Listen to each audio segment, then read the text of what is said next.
નમસ્કાર. આજે તારીખ 22/7/2024 ફતેપુરા ગામના કનુભાઈ, આપણે અહીંના ચૌધરી કનુભાઈ પ્રેમજીભાઈ ખેડૂત છે કે જે છેલ્લા 2 વર્ષથી આપણી મેગા કીટ વાપરે છે. આપણે એકવાર દિવેલામાં પણ એમના ફિલ્ડ ઉપર મળ્યા હતા, એમના દિવેલામાં પણ એક મેગા કીટ વાપરી લીધી, એનો પણ આપણે એક વિડીયો બનાવ્યો હતો. અને આજે આપણે એમને ઘાસચારાના અંદર જે મેગા કીટ વાપરી છે વિસ્તારથી પૂછીશું કે કેવું પરિણામ મળ્યું. કનુભાઈ, કેવું લાગ્યું તમને મેગા કીટનું પરિણામ?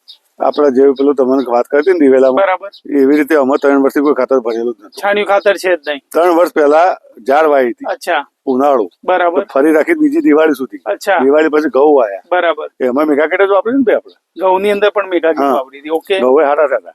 બરાબર. અને પછી એમને આ તો ખાલી થોડુંક વધી હતી, 3 થેલિયા ભાઈ મુકેશભાઈ આપી હતી. તે અમારે ફુવારા કર્યા ચાલે એટલે ખાલી ટેસ્ટ કર્યો. એટલે ભાઈ મેગા કીટ નું કટું જ નાખ્યું આપણે, બીજું કોઈ નાખ્યું નહીં.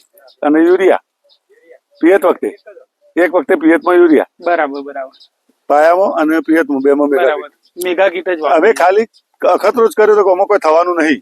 છેલ્લા 3 વર્ષથી કઈ વાયુ નહીં. અને આનો બીજો ભાગ 15 ટોલો છાણિયું ખાતર ભરેલું તમને બતાવું. બરાબર બરાબર. આમાં ઘઉં વાવતા 3 વર્ષ પહેલા નતા ભરેલું. અચ્છા, 3 વર્ષ સુધી કોઈ છાણિયું ખાતર છે જ નહીં, જગ્યા જ નહીં. કારણ કે જો આ ખેતર વાવરી જાય એટલે આમાં છાણિયું ખાતર આવવાની કોઈ જગ્યા જ નહીં રહેતી. બરાબર બરાબર. અંદરનું ખેતર પડે એટલે આમાં તો ઉનાળામાં મળી ગયું તો મળી ગયું, નકર મળતું. કેટલી હાઈટ હશે આશરે કનુભાઈ આની જે આપણે ઊંચાઈ જોઈએ તો? મારી 6.5 ફૂટ ઊંચાઈ છે.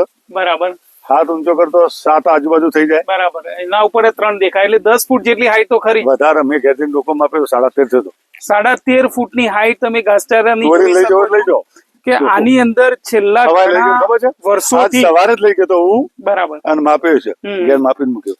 છેલ્લા ઘણા વર્ષોથી કનુભાઈએ છાણિયું ખાતર નથી નાખ્યું અને 3 વર્ષથી છાણિયું ખાતર નથી નાખ્યું. અને કનુભાઈ નું કેવું છે કે આ જ વેરાયટી મેં બીજા ખેતરમાં વાવી છે કે જેની અંદર છાણિયું ખાતર મેં સારું એવું નાખ્યું છે, છતાં પણ એનો આટલો ગ્રોથ નથી, જેમાં ફક્ત મેગા કીટ વાપરીને આટલો સરસ. વાવવાનો સમય એક જ, તો એ ટ્રેક્ટર ચાલુ હોય ટ્રેક્ટર ચાલુ. બરાબર. એક જ કલાક એક જ ટાઈમ. બરાબર. પાણી ચાલુ હોય પાણી ચાલુ. તો એ આપણે દવા છોટી પેલી હાટાળા ને મુકેશભાઈ તો લઈને અમોય છોટી. બરાબર. એમાં હાટાળા ને બધું થયું. અચ્છા, મણચું આમાં ઓછું થઈ ગયું. મેગા કીટ નો પ્રતાપ છે. બરાબર બરાબર. કારણ કે બીજું તો કોઈ અમે કશું વાપર્યું નહીં એટલે મેગા કીટ નું 100% પરિણામ તમને મળ્યું છે. ઓકે, ધન્યવાદ, થેન્ક યુ.